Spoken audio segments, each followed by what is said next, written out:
Folks, the Masters is fast approaching, and SeatGeek is the smartest, easiest way to get to Augusta National this spring. With SeatGeek's seamless mobile experience, you can buy and sell tickets in just 2 taps. SeatGeek helps you find the best tickets at the best prices, fully guaranteed. Make 2017 the year that you finally make it to the Masters, and let SeatGeek help you get there for a great value. We're going to be there. Trent, Riggs, Dave's going to be there. Everybody's going to be there. Make sure you're there, and make sure SeatGeek helps you get there. I have the SeatGeek app on my phone. By far the easiest way I've found to shop for tickets. I can be anywhere, anytime, few taps, boom, instantly get tickets. Just use SeatGeek app last week to buy tickets actually to the Rangers, sitting around the office around 5 o'clock. Hey, let's go to the Rangers game. 2 taps, 10-minute walk over to MSG, boom, we're there. Easy, seamless. SeatGeek is designed to make your ticket buying experience easier than ever.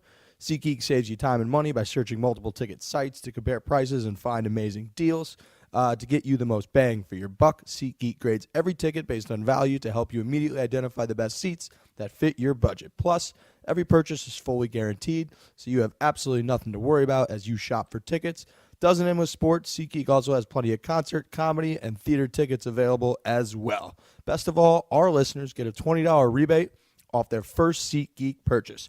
To get your $20 rebate on tickets, you download the SeatGeek app, go to the settings tab, click add a promo code, enter the promo code FORE, that's F-O-R-E. SeatGeek will send you $20 after you've made your first ticket purchase. Download the SeatGeek app, enter promo code FORE today. Make SeatGeek your go-to ticket source for all things PGA and beyond. Boys, let's hit it.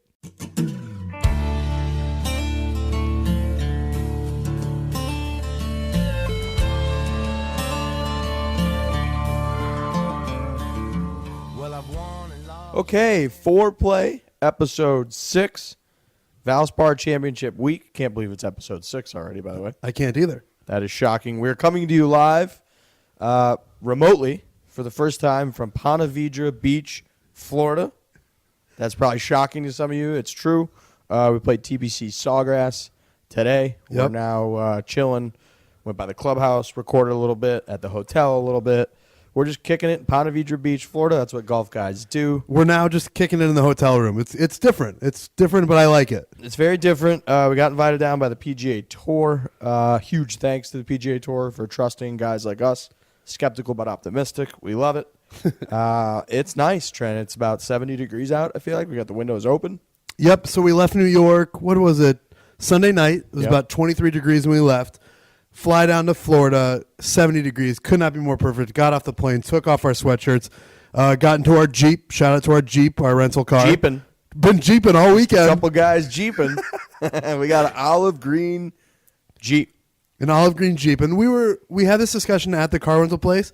We don't like car rental places when they tell you, all right, well, now we're going to go look at the options you have. Just tell us what car to take. Very weird.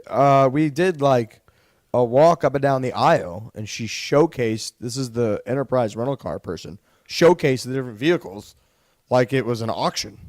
It's like, just give me something with 4 wheels that's going to get me to the hotel so I can sleep. It was straight out of the Seinfeld where it's, we have the reservation. Just give us the car that we made the reservation for, and we're going to get the hell out of here. I even said I would rather have someone, when I go to a restaurant, pick the meal that I'm going to eat. Just tell me. I need direction. That's all I need. Don't give me 50 cars that I'm going to be able to take. Just show me the one I'm going to take and let me be on my way. So we ended up in olive green Jeep today, this whole week. We played Sawgrass this morning. Phenomenal course. Unbelievable.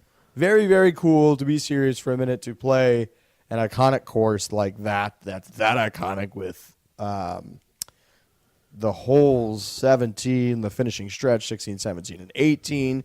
Even some of the other holes we were starstruck coming up to a bunch of the tee boxes from playing the video game so many times. That was the thing, which on the front nine. Which seems like a weird reference point, and you can see the look on the face of the people that you're like, these guys are idiots. When you're like, I've seen this on the video game, but when it's your only reference point, and it's true, like you've seen this on the video game, so there's no other place to pull from. It's incredible to see it in person. We had so much fun. It was unbelievable from having played hundreds of rounds of Tiger Woods PGA Tour golf that I could look off the tee, and it's kind of blind, and Pete Dye's got all of his bunkers out there, and you can't really see beyond the bunkers, but I know what's up there. Oh, yeah. Even though I've never been there before, I know exactly what's up there. I know when my ball's in the air, if it's going to be good, if it's going to be bad. pretty wild feeling. Very, very cool to play a lot of those iconic courses. Huge thanks again to the PGA Tour for having us. We're kicking it right in their backyard right now. I feel right now. We drove right by their headquarters. The headquarters are right outside of TPC Sawgrass. And we kind of went into it today. We wanted to be serious because we wanted to make a good impression. And we also just said, just have fun. Just go out there and have fun. And I think we did that. It's tough when you're in New York. It's 20 degrees out. And then you don't play golf for months. Yep. And then all of a sudden, go play TPC Sawgrass. They just had a bunch of renovations, so we were under the just have fun mentality. Both had some really good holes, actually. At some points, we had some horrific holes. Oh, there were a couple bad ones. Many people are saying that my swing isn't great. That's okay. It's a work in progress. The haters and losers, of which there are many, have been attacking your golf swing all day on Twitter. I played better than I thought I was going to, if we're being honest. People are sending me messages, not even tagging you, being like, Trent fucking sucks. And it's like... Actually, I agree with you. You hit the ball significantly better than I thought. You hit it like your swing is your swing. Yeah. You hit it very consistently. Here's what's not getting through. And I agree. You look at my swing, some of the Snapchats we did, not great, but I can put it out there. I've been playing with that swing for years now. So I'm kind of used to it, and I play better than it looks. I would tell you that much. There were several times today, for those that know the course, I think the fifth hole, which is one of the hardest par fours on the course, you made, I look up, you're kind of putzing around on the green. All of a sudden, like the two putts, you tap in. I'm like, oh, what was that, Trent? Just a bogey, like nice 2-putt bogey on a really, really hard hole. I believe you did that on 7 as well, if I'm getting my numbers right. And then several on the back 9 where you just had a pretty simple 2-putt bogey. And I'm like, well, somebody that I thought is, many people would think that you're incapable of like getting out of bed in the morning. Based on their responses to some of the stuff. I thought you played pretty well, Trent. Yeah, a couple pars, a couple bogeys, a couple disaster holes. But if you don't have a disaster hole at TPC Sawgrass, then you should be playing on tour. My first tee shot went in the water. First hole, I don't even think that water is really in play. I hit kind of a wipey, loser swipe swing on the first tee into the drink on the right, made double. I do want to say on 17, very proud of myself. I went over the green. You did, which is a good way to go. Yeah, pretty sick, actually. My brother, I told that my brother, I texted him. Yeah. He's like, over? That's pretty sick. Because at a place like Sawgrass, we said it all day, don't cheat yourself. Don't cheat yourself. Yep. If you're going for the island green, you would much rather go way over and get your money's worth than short it like I did like 3 times. So it was back pin, for those that don't know. Mm-hmm. Back pin. It was probably 4 paces off from the back. And I pulled a 9-iron. It's 140 or something like that, 135. Yeah. Is what the caddy said it was playing. Tillis, our guy Tillis. Our caddy. Tillis was like, Riggsy, it's about a 140 shot. I was like, all right. I'm kind of in between pitching wedge, 9-iron, roped a 9-iron, which in hindsight was probably a mistake. Right at the flag. One hop, see you later, in the drink, made double, pulled pitching wedge second time. Anyway, great track. Great track. Great to be down here. We were saying I backed off my shot. My first time was like, I don't think I've ever been like legitimately nervous with just a 9-iron in my hand. It's insane. When we were walking up 16, I was walking up 16 with Tillis, and I kind of was just playing whatever, not really paying attention. And he's like, oh, there it is. And I was like, oh, shit. And I turned around, and I was starstruck by just a piece of land. And then you even said, like you said on the tee, you're nervous. That's the first time I've ever been nervous really on a golf course. And that's the only thing anyone's going to ask you. How did you hit the green? I know. No, I did not. No, I did not. Moving on. Greenskeeping. Mm-hmm. We have a winner, folks. It's now March. This is the first time that we've recorded in the month of March. We have a green jacket winner. Winner. Geiger, I believe is his name. Geiger wrote, his headline was, misleading podcast name. His review, which was 5 stars, by the way. His review, he wrote, signed up to get better at sex, but ended up being a 4 handicap. Boom. Boom. That's all it takes. That made me and Riggs laugh out loud for like 5 minutes when we first read it. We've talked about it every week. Like, who do we think's in good shape here? And every time we've read it, I laugh out loud. Yeah, and that's all it takes. Give us good segment ideas, give us this, give us that. But if you just make Riggs and I laugh and it stands out, that's going to win you a green jacket every time. He's got a green jacket on the way. Quick reminder, go to Foreplay on iTunes, subscribe, leave a review every single month. If you leave the best review, We are the ones that deem and determine what's the best review. You will win a green jacket. Such an exclusive club. Now there's 4 of them out now. Four. It's you, me, Rob's gigantic jacket. Rob didn't get one. Rob just got one. Yeah, they sent like one too many, and one of them, it's got to be a triple XL. And Rob is a beanpole. He weighs like 90 pounds, and he's 6'3". Unbelievable. He is sneaky tall. He is sneaky Rob tall. is very sneaky tall. And we can talk shit about him because he's not here to defend himself right now. Yeah, make sure you bleep this part out, Rob. All right, moving on. WGC Mexico Championship. What a tournament. What a tournament. This is the thing for people who say golf is boring, golf is boring. If you watched golf this weekend, especially Saturday, and still thought that, you can go fuck yourself because this was so much fun, and everybody thought that. Club de Golf Chapultepec thing in Mexico City was phenomenal. I loved it. The greens really firmed up the last 2 days. Mm-hmm. That Saturday round with Phil, with Rory not really running away with it, bringing a lot of people in the mix. DJ with the early charge. He came out eagle birdie. Yep. JT's hole-in-one. The Saturday round was unbelievable. Yeah, and for the casual fan, like the leaderboard itself with Justin Thomas, Rory McIlroy, Dustin Johnson, if you can look at that, and it's just like, this is so much fun, and it was such a tight race. And like you said, the greens firmed up. Some of the bounces from the greens were insane. Some like I've never seen before, and you could even see the players were a little bit flustered with it, but it was still fun. It's hard enough when you've got to use the altitude, and that's all we heard about all week. Altitude. We heard altitude and city center. City center, every putt. They just talked about the city center. And the city center's on this side, and the city center's on this side. I guess everything breaks towards city center. That's all those people knew. I still don't get the altitude thing. I was under the impression that elevation is how far above you are sea level, and altitude is how far above an object is from the ground. So you could be at 8,000 feet elevation, but you can only be at 1 foot altitude if you're 1 foot off the ground. Anyways, I don't know. My brother texted me that again. He's kind of my source on a lot of these things.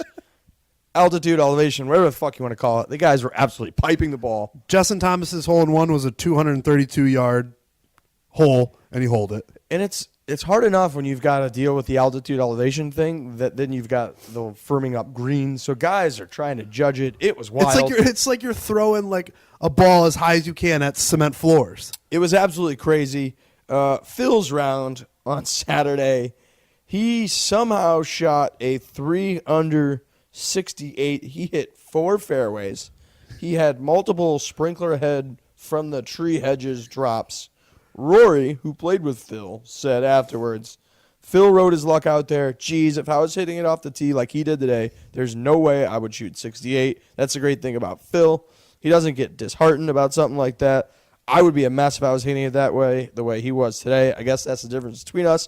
I like to see it going down the fairway and playing nice that way, where he goes like this, parentheses, sideways, and shoots 2 better than me. So there you go. I don't have the Phil quote, but after the round, Phil said he was embarrassed by how much he sprayed it around. I mean, it was unbelievable where he was hitting the golf ball, and then he was 300 par. 300 par, unbelievable how he was hitting it, and he was getting some of the most insane reliefs I've ever seen. He was hitting it into the woods, and he would somehow find the one sprinkler head that's probably 300 years old that nobody has hit in 1,000 years, and the rule official would have no choice, would be like, yeah, I guess that's relief. And it was great, too, because they had the mic right there, and you could hear Phil being like, I know this looks bad. I'm telling you, man, this is what I'd be doing. This was coming right after a hole where Phil hits his ball off the reservation. I mean, on a different property, goes over there, there's no ball, and they're just like, oh, yeah, spectator picked it up. Gets a free drop on, like, a tee box. I have never seen anything like that, where it's just all it takes is one person to say, I saw someone pick it up, and it's like you're saying, it wasn't in the woods. Someone was just like, oh, I happened to find it on this perfectly manicured tee box, and there's a window towards the hole. Here you go, Phil. It was wild. The whole round was wild. Phil ended up, I believe, 7th-ish, T7th-ish. Yeah. So another top 10. He's been playing well.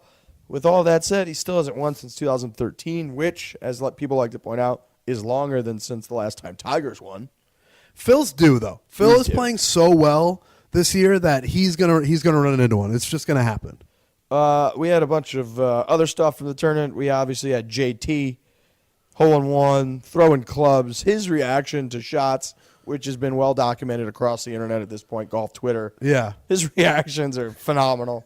This is kind of Justin Thomas's coming out year. Yeah, I mean, really everybody is. knows about him because of the spring break thing, but he's already won 3 times. He's been in contention a bunch of times. Now he's making hole-in-ones off of ginormous bounces. He's animated. He's this. He's that. I like JT. I got JT. I love JT. I got him at an early price for the Masters thanks to our anonymous DM source. Speaking of our anonymous DM source, tough week for old Riggsy in the gambling realm. You can't win them all. And here's the thing. Spieth at least made it interesting for him because it was Spieth and Woodland, right? Those were his picks. Yep. And Spieth shot a 63 on Saturday to pull within 3 shots of the leader. Obviously, Catfather didn't come through this week, but you can't win 5 in a row. There were many people were pointing out, too, that Catfather did say, I always only take 2 golfers, but if I had to take 4, I'm between Dustin Johnson, Spieth, JT, Woodland. So he was right there. A bunch of different people were like, I took all 4 and I made money. Yep. So I didn't. I went. I did the classic no-no, and I tried to hedge / win a little bit of money by going ham on Rory after Friday's round. I got emotional. I got impulsive. Rory shit the bed on the weekend. Not a terrible play, despite Rory coming back for the first time in 6 weeks with after a rib injury. He played fucking well. He played well. His flat stick, let him down a little bit. I believe it was on Friday when he shot a 65, and he lost, I think, 2.5 strokes. Yeah. In strokes gained with the flat stick. So that's classic Rory. He always hits the ball well. We had a couple interesting. John Rahm, obviously youngster, right up there. He finished T3 along with Ross Fisher. A couple of people were pointing out some interesting notes. Ross Fisher, you could see him really grinding down the stretch. Yep. He was fist pumping. I saw him bury his final hole out on 18 on Sunday. He's fist pumping. Important to note, he's now up to number 55 in the official World Golf rankings. Top 64 make it into World Golf Championship match play, and the top 50 on March 27th make it into the Masters. So just a little note that, hey, even if you're not winning the tournament, you're not winning the tournament, you're a couple strokes back, this shit matters. Yeah, and that's Ross Fisher. That's the type of situation where it's fun to root for. Obviously, we talk about Rory, we talk about Dustin Johnson, we talk about Justin Thomas. These guys are they've got it made in the shade. But a guy like Ross Fisher, he's kind of the underdog, and it's fun to see stories like that. Yeah, it was nice to see him out there in like mid-2000s Nike gear as well. Oh. Everybody should wear that. Why does everyone not wear that? It was good to see. It was really good to see. I had an interesting night, Saturday night. This is sober Riggsy talking. This is sober Riggsy. I'm just hanging. I didn't go out. I tried it the weekend before where I went to the bar with a bunch of you guys. I'm not sure if you were there. I was with somebody. No, we went out. There was the same night. We were in separate spots. 2 different groups. It didn't work for me. It seemed to work for you. You went out and had like 2,000 waters. Yeah, I had and then went home. waters. I stayed out and had 2,000 Jameson shots. Decided I couldn't do that again this week, so I hung out at my apartment. I turn on the golf channel because it's just the first thing that comes on by default. And Lady Golf's on. LPGA Tour. I think it was HSBC Women's Champions over in Singapore. Okay. It's like 11 p.m., midnight on Saturday. All of a sudden, I see my girl, Brooke Henderson, 19-year-old Canadian chick. Mm-hmm. Love Brooke. Love Brooke. She won one of the majors last year. They have like 100 majors on the LPGA Tour. She won one of them last year in heroic fashion, and I think she took down world number 1 Lydia Ko in doing it. Could be wrong on that. I don't know. My lady golf history isn't that phenomenal. We didn't prep for that. But I do believe that's correct. We did not prep for that. Anyways, I turn it on. The leaderboard was stacked for women's golf. Michelle Wie, Brooke Henderson, MB Park was up there. There's some other big names that I can't really pronounce them, but they're always up there. It was wild. So I started tweeting about it. Turns out Brooke Henderson's agent, big fan of the podcast. Oh. Shout out to him. Emails me. Might have to have Brooke Henderson on here. That'd be great. I'm not opposed to having LPGA players on at all. No. And it could be a very interesting perspective, I think. Definitely. Always like seeing Michelle Wie in the mix. Yep. She's supposed to be the biggest star in the game. I saw something where Brandel Chambly was going nuts about her being the biggest star in the game, defending it, saying she is. Hard to really disagree with that. Oh, shout out to Brandel Chambly. We also didn't prep for this. News came out that he said he has 20,000 people blocked on Twitter. I'm always stunned at people that have a ton of people blocked on Twitter. How do you care that much? I think I go the other way with it. I don't care that he has people blocked, but I do care that he blocked them as opposed to muting them. Because when you mute people, they don't know it. But when you block people, we've all done it. Shit, Brandle's the kind of guy that wants you to know that you're blocked. He That's a thinks good it's point. like he thinks it's him like slapping you. That's true. You know, when in reality for trolls, that's like, ha, I got to him. He had to block me. I win. He doesn't get that. That's true. I didn't think about it that way. Brandle is that type. I just thought that number is staggering. We don't have to talk much about it. Just a staggering number from Brandle. Anyway, thank God that my sports book didn't have the LPGA Tour golf up because I would have not bet on Inbee Park. She ended up getting on Fuego with the putter. Kind of one going away. It was a little disappointing. But a little shout out to the LPGA. Might have to have Brooke Henderson on. Might have to have Michelle Wee on. Who knows? We're not opposed to it. Did you ever think you'd find yourself at a point in your life where you're hanging out on a Saturday night just watching LPGA stuff completely sober? Oh, I've done it before. Okay. Yeah. Okay. Not completely sober probably, but I'd come home before at, some crazy hour. They play a ton of tournaments over there now because so many of their top players are Asian. Yeah. And so I've watched a couple degenerate LPGA tour. Any drama in golf, I'm into it. Me too. Anything. I don't care who the fuck it is. But you were tweeting up a storm. This sober Riggs is just on top of it at all times. Trent, there's nothing else to do on Saturday when everybody else out drinking. There are a couple people going the distance with me. They're invested, We were cursing Inbee Park a little bit, so it was a good time. Good times. Going from LPGA Tour back to the PGA Tour. Phenomenal interview here. Our boy, this is somebody we've been trying to get for several weeks now. Always knew we would. Always know that, he's a friend of Barstool, friend of the type of stuff that we do. Yep. Smylie Kaufman. Good 30 minutes with him. Phenomenal interview. Our longest interview yet, but it's worth it. So, yeah. Really, really good. Great dude. Everybody enjoy this interview with Smylie Kaufman. All right, now we are joined by one of our favorites, somebody we've been trying to get on, and we're very happy to have on, Smylie Kaufman. Smylie, how's it going? Doing very well, guys. Thanks for having me on. Yeah, absolutely. We, like I said, Trent and I, we've been big fans ever since about this time last year. You kind of hopped onto the scene, and we're pumped to have you on. Yeah, it's a very cool podcast, obviously for golfers, and obviously, I love Barstool and I love golf, so it's kind of it fits the bill pretty nicely. That's what we like to hear. Yeah, you were on. You and Ricky were on Pardon My Take. What was that? Like a month ago now? It was the beginning of the year, so either a month and a half ago, something like that. Yeah, absolutely. Yeah, no, that was a good interview. We enjoyed that, and like I said, we're pumped to have you. First of all, where are you at right now? Where are you talking to us from? Birmingham, Alabama, home just chilling. Here for a couple more days and playing Tampa next week. So just had some storms roll through. So today was kind of just a hangout, chill, get the body right day. Classic Alabama, because we talked to Willie Wilcox a couple weeks ago, and he was like dodging tornadoes. Yeah, definitely. We've been on a tornado watch here for a while now, but I think we're good. That's interesting. I've never been down to Alabama. I did not think you guys got that many tornadoes. Well, I don't think we get them. It's just we're under the watch. I don't know. So we got to ask, since you're a Birmingham, Alabama guy, you went to LSU. What's up with that? It's pretty easy. Both my mom and my dad both played on the LSU golf team, and my granddad went to LSU. So it was a pretty easy decision because I pretty much grew up a big-time LSU fan and just always lived in Birmingham. So it was, it's kind of odd if somebody from Alabama going down to LSU, but for me, it was a very easy decision.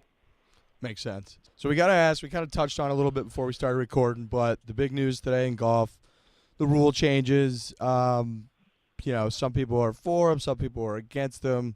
I believe they're just kind of floating them right now to see, what the feedback and all that's going to be. Some things are pretty drastic. Very curious to kind of see how you feel about them. Well, I haven't read all of them. You're going to have to kind of go over them or whatever. I remember seeing a couple and that I was a little kind of whatever about, but how many proposed rules changes did they release? I think there were about 12 of them. Yeah, and there were the main ones. I kind of went through a couple different articles, and they're all highlighting the same ones. A couple of the main ones were on the greens where, you can kind of fix any spike marks. You can leave the flag that's in. Terrible.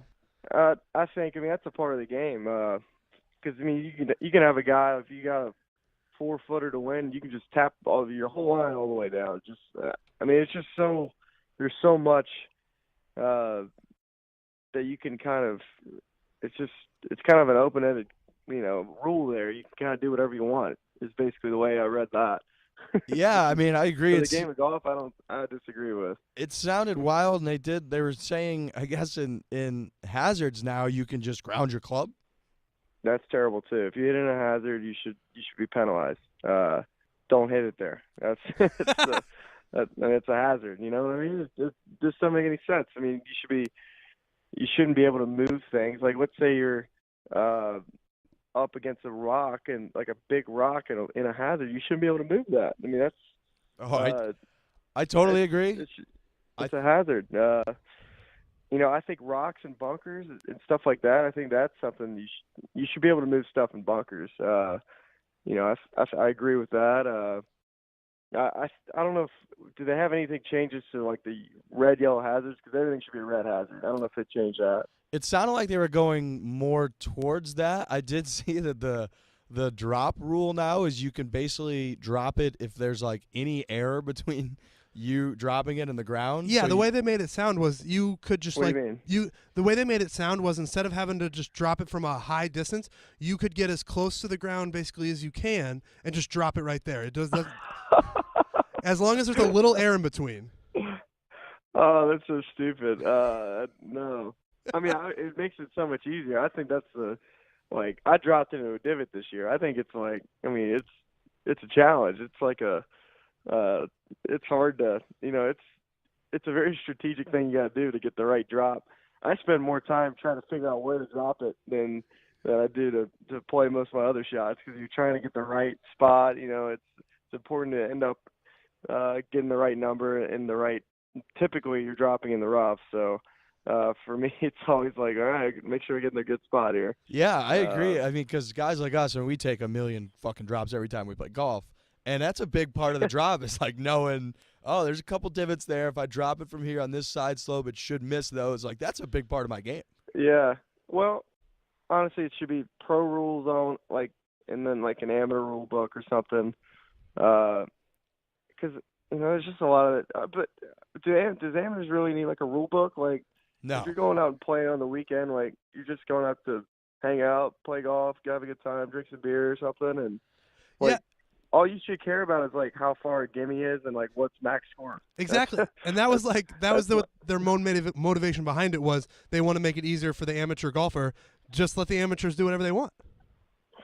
Like unless they're playing completely, if you don't bring up like amateur golf, like in general, because that's obviously people can misinterpret what I'm saying, but just amateurs that are just playing just for fun. Right. I think amateur golf obviously should play under the same guidelines as professional golf, or any junior golf, or any competitive part of golf should play under the same as the top pros do. I think that should stay exactly the same.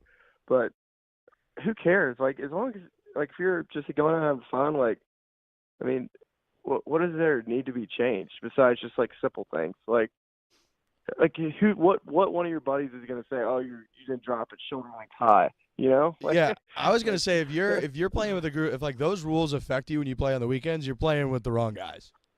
You are absolutely playing with the wrong dude. You're in the wrong foursome. You need to go join a new group or just change clubs, because that's not a cool club.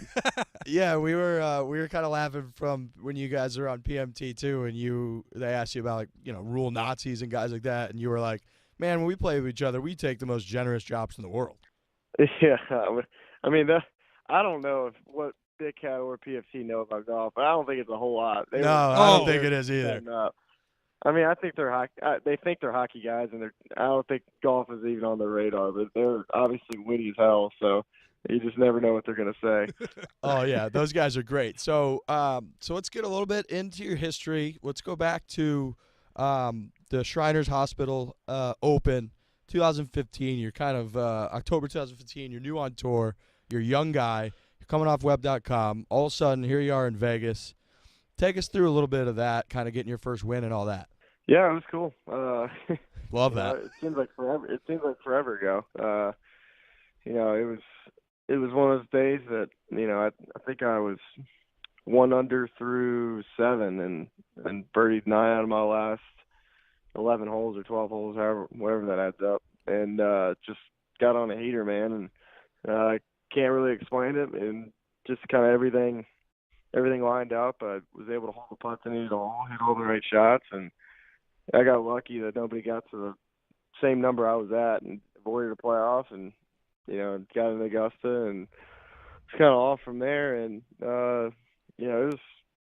it was pretty surreal. I remember, being in Vegas, it's such a cool place to win. And Yeah, we were definitely going to ask about that. Here you are in Vegas. You win like $1.1 million. That sounds like a good time. Yeah, and I didn't do hardly anything because I was just like in shock. So I had my girlfriend there, and they gave us like this sweet pad at I think it was like the Palms Hotel, like this like unbelievable suite, top floor, like a jacuzzi outside overlooking the Strip. Obviously it would probably have been different if she would have been there, because it would have been like, all right, let's go drink as much as you can. Yeah, buddy. There we go. But like, it was, having her there, it was just nice, just kind of unwind and just kind of figure out what just happened. Yeah, I've had I've had a couple really nights cool, at the Palms. It's not. It's. I haven't been in the top suite, but I've been at the Palms. It's it's nice. Yeah. It's real nice. Yeah, I think it all. If I had to do it over again, I would have done exactly the same. It was such a, just when you win your first PGA Tour event, you just kind of want to soak it in. And I was able to kind of take a deep breath and figure out what happened. So it was nice having her there. It was fun to kind of just. It was pretty cool. It was a pretty cool night. So like you said, that gets you into the Masters. So Masters week, just to kind of start it off, what's your whole arrangement like there? You getting like a house? You with some buddies? You with family? Yeah, typically I got 2 houses. I got a house, rented a house for myself, my swing teacher, my caddy, and then I got another house for they're pretty small houses. I say house. I mean they're pretty small. It's all right. Let people's imaginations run wild with Yeah, houses. you're staying in a couple castles in Augusta. Yeah. So I got the other house for my parents and my girlfriend's parents. So we were just kind of separating the two and just trying to keep it as normal and simple as possible. We go to the course and they cook dinner. We go eat at their house and go home and go do it all over again. It was a fun week. Yeah, I mean, you got to be jacked up. You're finally there. You made it. You're playing at the Masters. What's the early part of the week? Sunday, Monday, Tuesday. What are those days like? Are you like nervous as shit? Or are you? Yeah. Are you in awe of like what you? I mean, you've been watching the tournament forever. Now you're there. Well, I did a bunch of preparation for that event. So I probably went 4 or 5 different trips to play and learn the golf course. So I felt pretty acclimated to the piece of property that you kind of know where you're going, what to expect and all that. So that didn't overwhelm me at all. I was probably more just overwhelmed at how many people were out there during the practice rounds, because typically that's like, I mean, you don't catch many guys that are just like in Sunday form on a Monday. So like that was a little tougher, like when you like you don't want to embarrass yourself. And I remember I was like on 15 on Monday, and I had it's a really tough little chippy, like a tough little wedge shot from, like, I was like just in front of the pond, like 70 yards, kind of like front pin. And, you got to hit like a pretty good little shot to get some spin on it, to get it to stop near the hole. And I completely laid the sod like middle of the water, and I was just like so embarrassed. I was like, oh my God, get me out of here.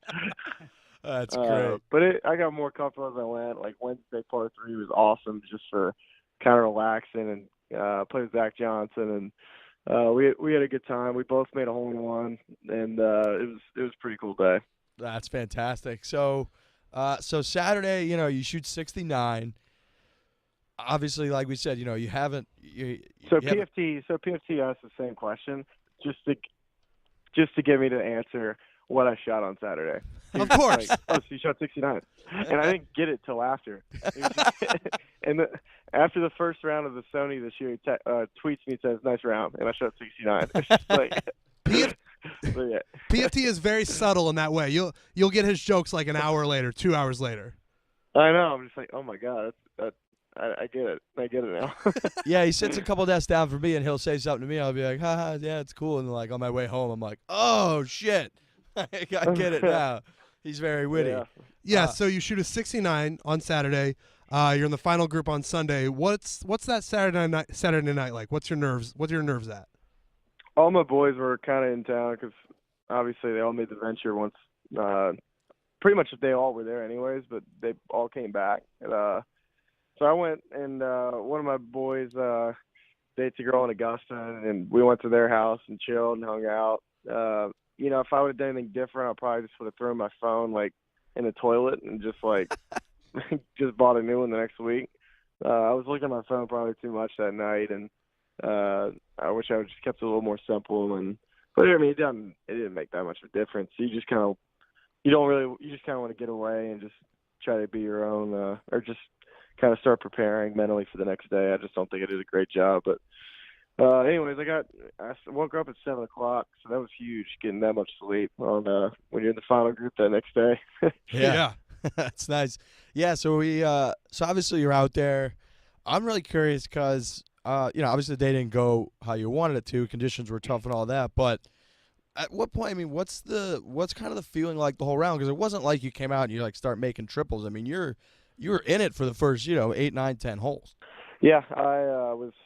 It was disappointing. I had a 4-footer on the line. I kind of made it for birdie, and I lifted out and made par. That would have been a good opportunity to kind of set the tempo for the day. I made about a 10-footer on the next hole for birdie though, so I making that putt was huge. I felt like just to kind of tell myself that I was able to kind of make those putts that day. It was nice to make that one, and I was surprised that I had such a bad putting day after rolling a 10-footer in early in the round. Even though I missed that 4-footer, I probably put too much pressure on myself to make that first putt because I knew how important it was.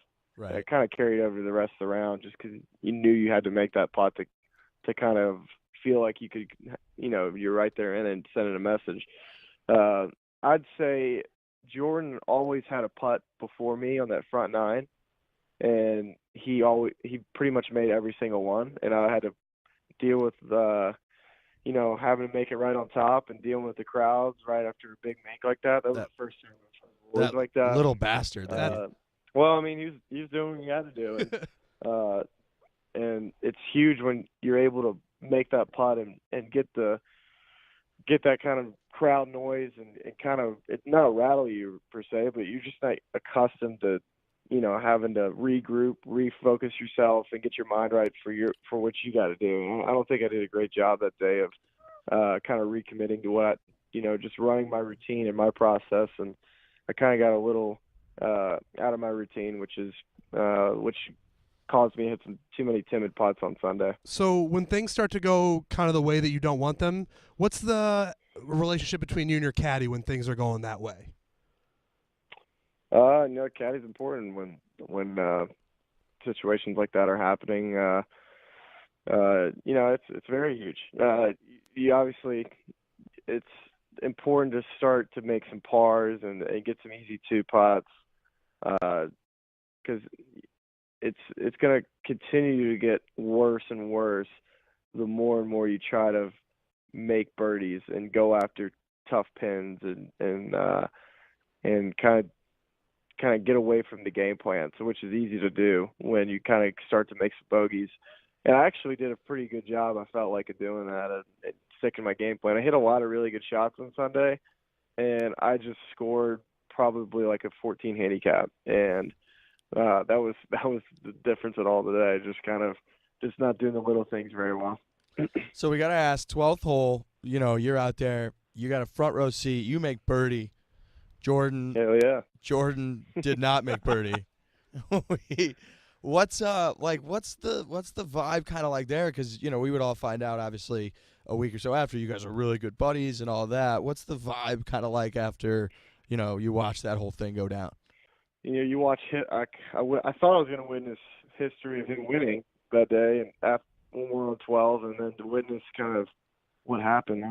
It was tough to watch, and I was, obviously I was rooting for him, and really wanted to pull it off there at the end, and it was tough to watch. But we got up to the next tee and on 13, and he asked me, he said, "Is it me or you?" And I was like, so That's great. That's great. Yeah, but like he had the tee the whole day. I was like, for like a split second, he convinced me that it was his tee. It was like, That's awesome. Sorry there, bud. Yeah. So then, shortly after that, obviously we got to bring it up. All this aligns with our brand a lot. Everything that goes on, spring break. You guys are out having a good time, letting loose. You got some time off. Were you guys? I guess are you guys, just to kind of start off? You guys like aware of the fact that the golf media people and all that are gonna like freak out about it? In a good way or a bad way? In a good way. I mean, I feel like it was just everywhere. It was like the only thing that was being covered in golf. Yeah. I can't remember what event was that week, but like there was a lot of traction coming from the Bahamas about in the golf world for sure. Yeah, and it's just kind of like I said, like are you guys out there? You're just like, oh, we're just having fun, like taking some snaps with our phones, and next thing you know, it's everywhere. Yeah, pretty much. Ricky at that time had a bunch of probably followers on Snapchat, and Justin had a good bit too, and then Ricky was, I think, kind of getting Justin dialed in with some more followers that week on Snap, and at that time I wasn't public on Snapchat, and so it was basically all the Snapchats were coming from Ricky and Justin those during spring break. So it was it was fun. I enjoyed it. It's kind of fits kind of my personality. I'm able to kind of be myself and have some fun. Yeah, I thought you were the MVP of that weekend. Oh yeah, unanimous. It's it's not to my surprise at all. Yeah, it was unanimous. We were like, we need to go fucking party with Smylie immediately. Yeah. It was fun. We had a good time. So what's we got any crazy plans for 2017? Like, when you guys start planning that shit, are you guys like trying to fly lower on the radar this year? What's the deal? I don't know, man. Let's find out. Oh, see? Playing real coy. I like it. I like that style. Yeah, that's, we'll see. We might go. We might not go. We'll just have to find out, huh? Fair enough. I don't like that answer, but I understand it. If I told you anything, there's nothing for you guys to talk about. That's true. At least now, you can just you can bullshit there for a little while, just talking about, I wonder if they're gonna go or not. You got us thinking. I like it. A little hype machine. Yeah. So we'll see. I don't know. So speaking we of, all have very difficult schedules, so who knows? You. All right, now you're overdoing it. We get it. So speaking of kind of coverage, golf media, we're really curious, just kind of in general, your thoughts on, is there anything that golf media doesn't really cover that you guys wish they would cover more or something like that? Because we've got all these resources. We're kind of like the younger guys jumping in with the podcast. It's doing well. We're kind of wondering, like, what are the golfers, what are the players kind of want to see the media focus on or cover better? It's a good question. When you asked, nothing really stood out to me. I think some guys get frustrated I think a lot of times we get frustrated with the media trying to compare generations and compare players.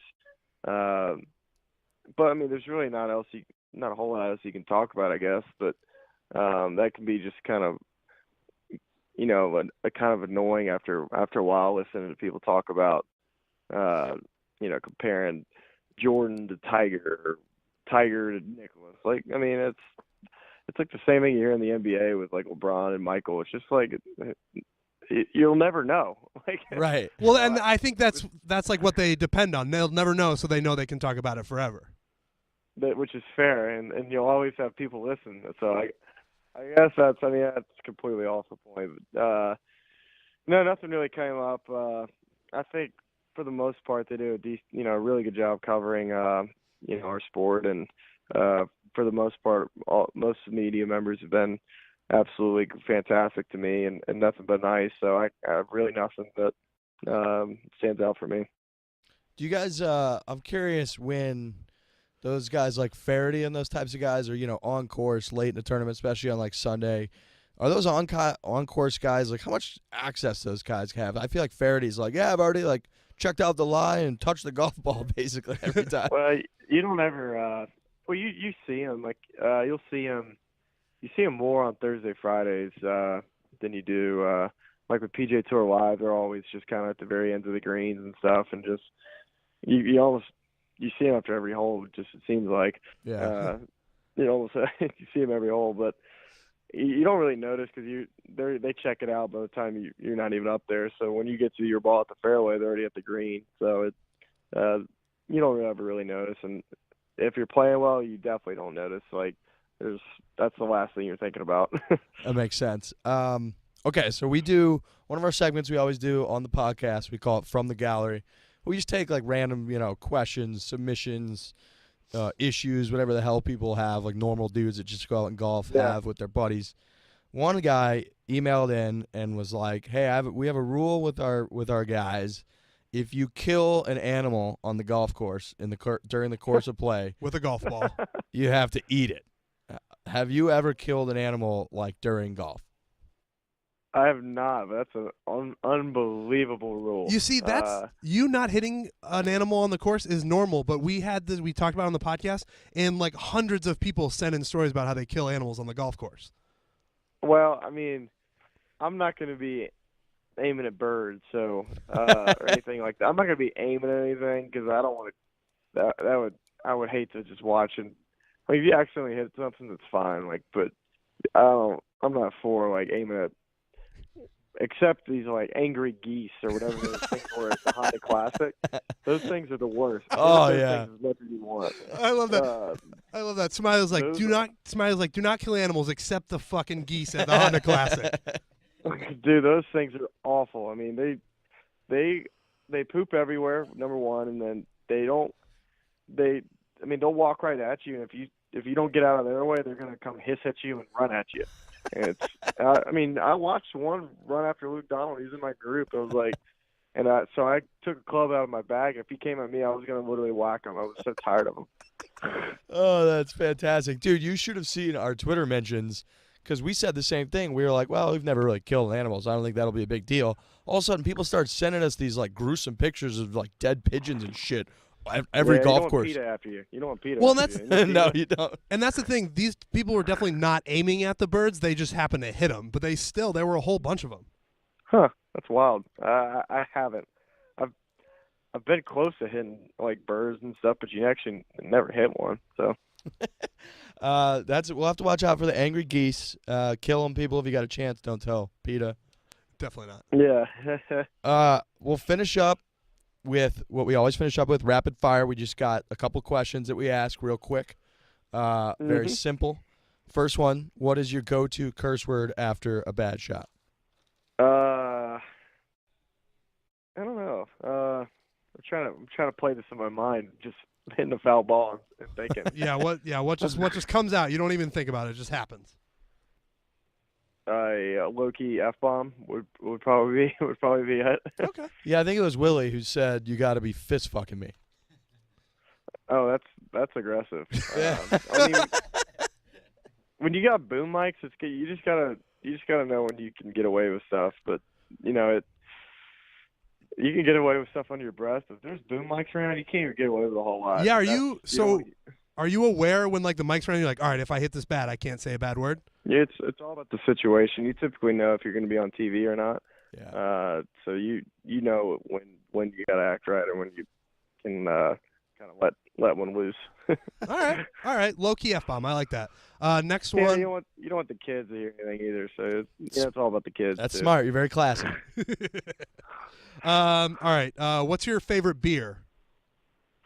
Natural light. There we go, baby. We knew it. We tricked you in. Well, we didn't trick you. We just knew you were going to say that. Ours too. Yeah, get some natty. I love it.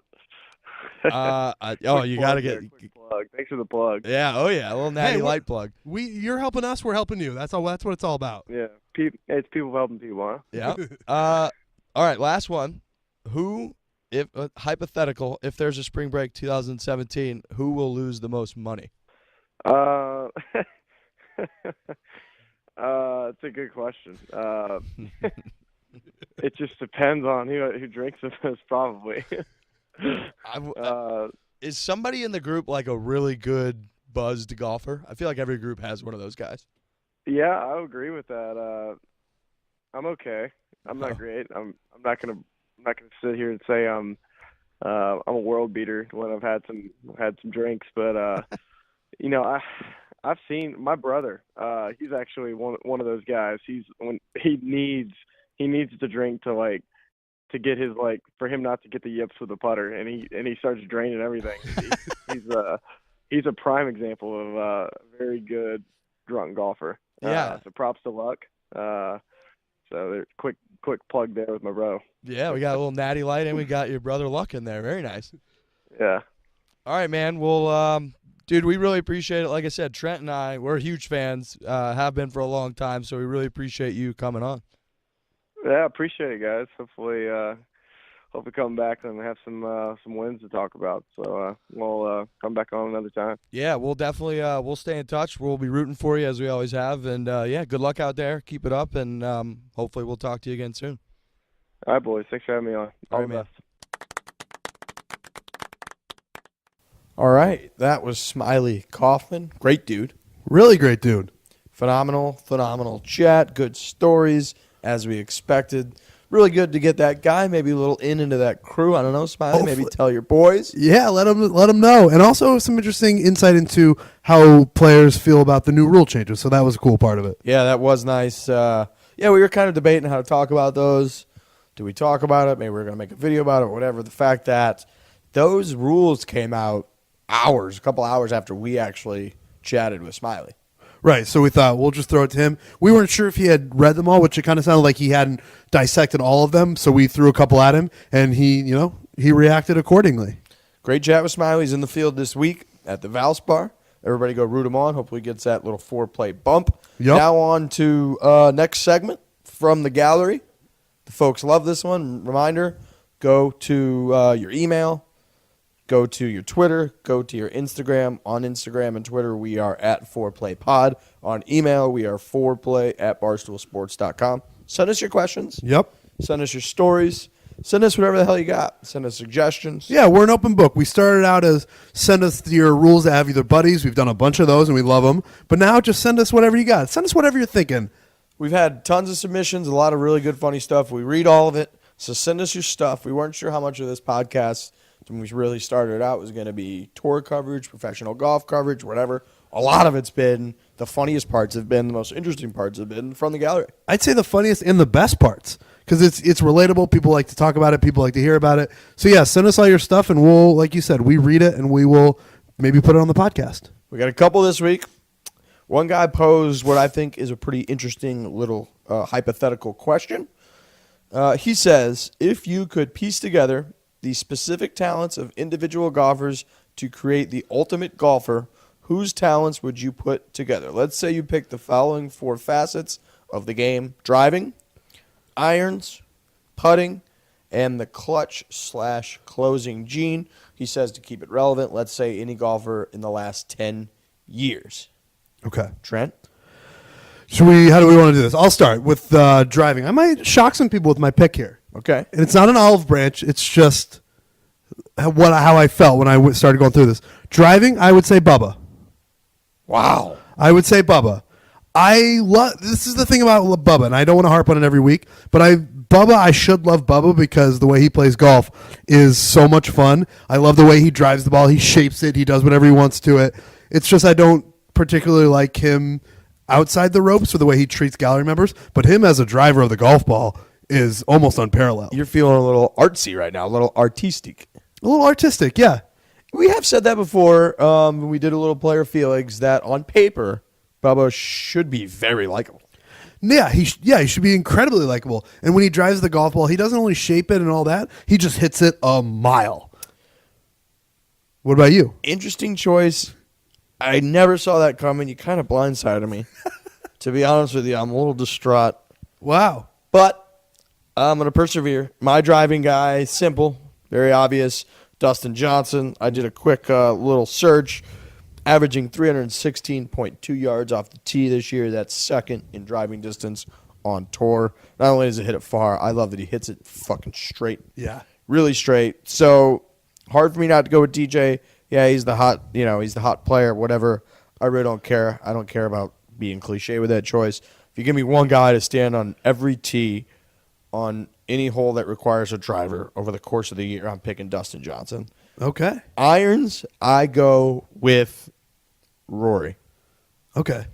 My main reasoning is this. Yes, he's a great iron player, but I love his swing so much. I've said many times that if you just took aliens and you dropped them on the practice range at a PGA Tour event and you had them just walk up and down and say, point to what you like, they would pick Rory McIlroy and just go, that's what you do right there. That's fucking gorgeous. I think you're right. And since I didn't pick him with driving, and I'm definitely not going to pick him for fucking putting, Shots fired. I had to put him somewhere.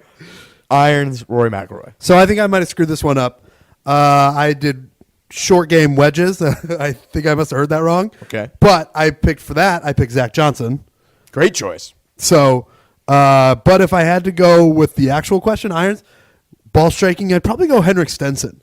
Oh, I love For the way he whatever flushes it. reason, he just hits the ball differently than everyone else, especially when he pulls out that 3-wood that he's got. Yeah. And I know we're just talking about him as a ball striker. He just connects like nobody else connects. Yeah, he's that guy too that all the announcers, Nick Faldo will be like, yeah, I was walking down the range this morning and he just makes a different noise when he strikes the ball. Yeah. Stenson's that guy. I played my 3-wood off the tee at TPC Sawgrass today a few times. No big deal. We played TPC Sawgrass. And it was because of Henrik Stenson, the way he hits the ball. I looked over you on the range and you were just trying to pick 3-woods clean off the turf. Yeah. And I was like, Trent, maybe put that on a tee, get a little confidence going for the round, but I didn't know you had a little Stenson in you. I try to have a little Stenson in me. I really like him. Not a bad idea. Also, you're looking in those scoring distances. You're trying to add a little wedge category to this guy's hypothetical. I did. Don't hate that. Putting. Who do you got for putting? Spieth. Jordan. Had to be Jordan. I'm going to surprise people here. 15 to 20 feet, Jordan Spieth is clutch as shit. Or not clutch, he's just a good putter. In 2015, his from 15 to 25 feet or something like that, he just seemed, when he had one, it was in. It's unconscious, with that, especially 2015. It was unbelievable. Unbelievable. He just poured those things in. So, and you can't have 2015. You can't have a year like that every year in terms of putting. But he's up there all the time in terms of putting. How about putting for me? I'm going Ricky. Wow, Ricky Fowler. I love my brother and I, my buddies and I. We have a little running joke. I'm sure many people do. Anytime you bury one in the back, you should call it doing a little Ricky putting. Oh, he just buries the putts. Short rangers. He just hammers it right into the back of the hole. I love that. Turns out he's also 19th in strokes game putting right now. He was actually third entering last week, so clearly didn't have a great week. But I love the way Ricky putts. He does have a little bit of a Brandt Snedeker-ish kind of pop to his putts, which again, you always like that. So I love the way Ricky buries it. I might get this stat wrong, but when he won, he was like 57 for 57 from inside 7 feet. That is the right stat. Insane. That's insane. We were talking about that with my buddies in my apartment, and then we tried to emulate it, and none of us made more than like 2 putts from 6 feet or something like that. That sounds right. That sounds right. So that's 57 for 57 from 7 feet and in is pretty good. That's why he's my guy. Clutch Gene. Look, the obvious one is going to be Tiger. I picked Tiger, and I'm curious to find out because it sounds like you did not. I didn't, but I didn't on, the agreement that Tiger's not really up for grabs because he's been dead for the last. I was afraid that we were both going to do that, and I didn't. I wanted to give Tiger his due because he deserves it. I went Patrick Reed. Damn it, that's a great answer. And when I think clutch right now, I think Patrick Reed. What he's done the last couple Ryder Cups, it'll never get out of my brain. It's stained in there. Captain America. Captain America.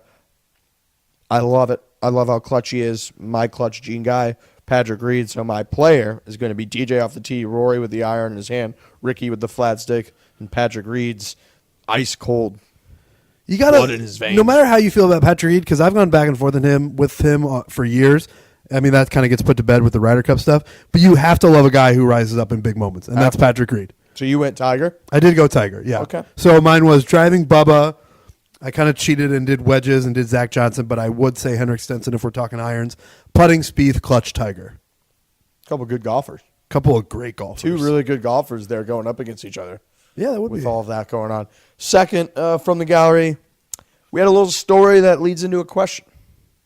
This guy writes, boys, I was playing around in golf with a few buddies and our dads. There were a couple of dickheads right behind us on our heels the entire way. We were planning on letting them play through because they were right on our ass, but had no chance to. Yet, long story short, they hit their balls right up to us, and that's when shit hits the fan. My dad is a very cool guy, blah, blah, blah, has a little bit of a temper sometimes. Anyway, after they hit us, he walks back to the balls, takes out a club, and smokes their golf balls right back at them. I mean, he really crushed them basically back at them. Yelling match breaks out between us and the group behind us. Then I thought it was one of the funniest moments I had ever seen my dad do. I thought it was awesome, but there are some people in our group, clearly the other two people, those are the only people that could have been, that were pissed that he did that. Is this a hilarious move or an absolute psycho move or both? It's both. It's both, but I almost lean towards more psycho because you can do that. Theoretically, it seems like a funny idea and like, yeah, I'm going to show these guys for hitting into me. You just got to deal with these people for the rest of the day. That's the thing about golf is when you're golfing like normal, you're going to see these people all the time. So hitting it back at them seems awesome and funny, which it probably was, but it only makes things a billion times worse. True. My input on it is this. There's no way his dad would have done this if his dad was playing really well. This is something you only do when you're playing like shit. Interesting. And you're pissed off and you're frustrated. And next thing you know, some assholes behind you are rolling balls up on your heels, hitting into you, and you run back. Because we've all had that thought. You touched on it. Like, oh, we should hit their balls back at them. Fuck those guys. Nobody actually does it. If his dad's playing really well, having a great time, he doesn't care if people are rolling balls up on him. So you're putting it on the dad. Well, he's the one that did it. Well, you're saying he needs to play better. Yes. I'm saying this wouldn't happen if he was playing better. There's no way his dad was playing well. Playing well, you're good. Playing bad, you might do something fucking crazy. We all do it on the course, no matter how even keel you are, no matter how you get frustrated on the golf course. You get pissed off. Dad had to be frustrated. So my advice, take a lesson, play a little better. Woo! This wouldn't happen. I will say I'm surprised it was just a yelling match. I'm surprised it didn't break out into punches being thrown. Golfers aren't fun. That's true. But it's a good point. Just play better, this guy's dad.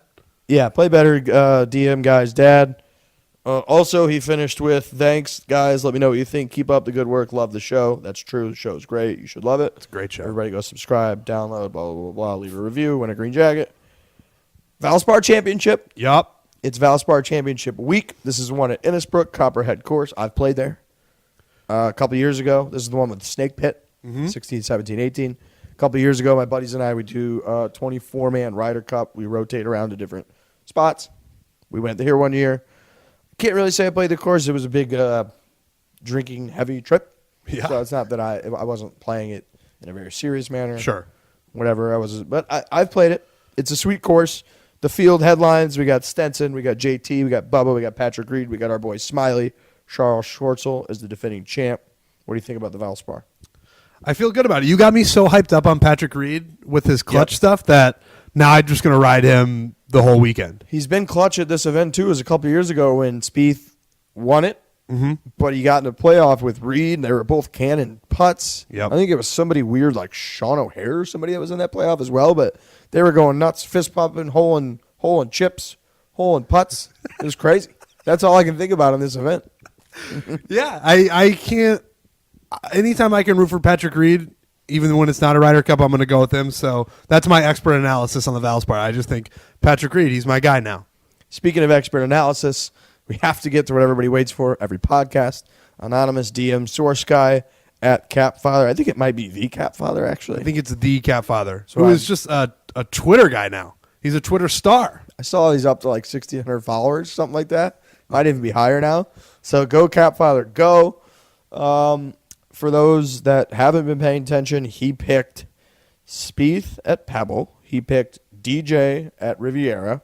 He picked who am I missing? Ricky. Oh, I'm sorry. He picked Ricky, who was 16-1 or something at the Honda. It's good value. And then we already talked about this last week. He kind of missed, but also kind of didn't. Yeah, I had forgotten about these. I'm picking these two, but if I were picking four, that kind of brings him back in my book in a big way. Picking a couple of winners in golf over the course of the year is amazing, but he's done it. He did it 3 weeks in a row. Was close last week / maybe hit last week. He's come in with his picks. This is what he says. Boys, coming from those horrible greens in Mexico City, clearly Catfather didn't like the greens, to the TIFF Eagle greens that are in Florida is going to be a blessing to the fans and the players who played at the WGC. Having played Innisbrook, so anonymous DM guys played it as well, no big deal. It's a tough course, but it is also a favorite to the younger guys. My first pick is the favorite, Justin Thomas, at 9-1.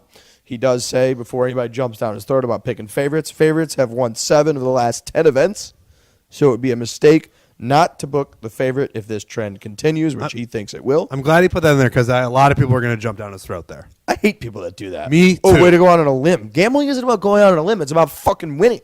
And it's like golf is, you don't want to go out on a limb. You can't go out on a limb. He says, he continues. Then there are 2 value plays on my radar as well. Matt Kuchar at 25-1. He said Cooch played well last weekend, fell off with a 2-over round on Sunday, but played well. He's coming back to his home state of Florida. He should have a great weekend. He also likes our boy, Wesley Bryan, coming in at 40-1. He says you don't get odds like that with a guy who contends on back-to-back weekends. That's why it's a value play. Add in the fact that he took last weekend off, stayed in Florida to play some of those courses, and you have to like him. I love the Wesley Bryan pick. He's one of our guys, yes. And because of that, when he was on the podcast, he's got a little like moxie to him. He does have he's got a little jam. Yeah, he's like, when we were like, what was the difference between the Web.com tour and playing the PGA Tour? He's like, nothing. I'm just here to win. I'm here to win. Let's go. Like those picks a lot. To recap, JT 9-1, Cooch 25-1, and Trent and our anonymous DM guy at the Capfather on Twitter. They love Wesley Bryan at 40-1. My money's going to be flying all over the fucking place this weekend. Can't wait to get back in the winner's circle. Yep. Valspar Championship Week. That's the podcast, live from Ponte Vedra Beach, Florida. Live, our first on-location one. Great episode. On location at a hotel. On location, but just sitting in a 2-bedroom hotel room. Yep. Fantastic stuff. Everybody enjoy the coverage. That's another wrap. Hit it hard. Hit it hard. I hit it hard. I hit it hard. I hit it hard. I hit it hard.